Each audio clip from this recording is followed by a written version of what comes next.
Bilang paghahanda pa rin sa posibleng pagtama ng lindol sa bansa, nagsagawa ngayong araw ng simultaneous earthquake drill ang pamunuan ng PHIVOLCS, NDRRMC at mga lokal na pamahalaan dahil pinangangambahan na anumang oras ay mauulit ang magnitude 7.2 na lindol na tumama sa Bohol noong 2013. Kailangan daw na sanayin ang mga mamamayan kung ano-ano nga ba ang dapat at hindi dapat gawing paghahanda bago at matapos ang lindol.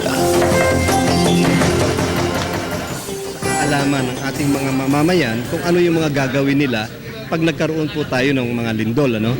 And then pangalawa, para na rin po maisama dagdag kasanayan dun sa ating mga responders. Kasi itong dalawang bagay na ito naka-importante para ma-minimize natin yung casualties. Unang-una, kapag malakas ang pagyanig, ito ay kadalasan hindi na makatayo ang tao.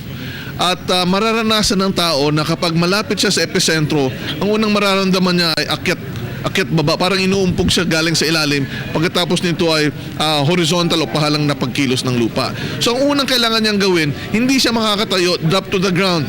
Kung may matibay na mesa, go to that, crawl to that, and then saka hawakan ng mesa.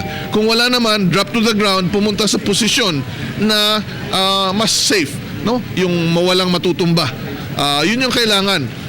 Presence of mind parati ang kailangan gawin.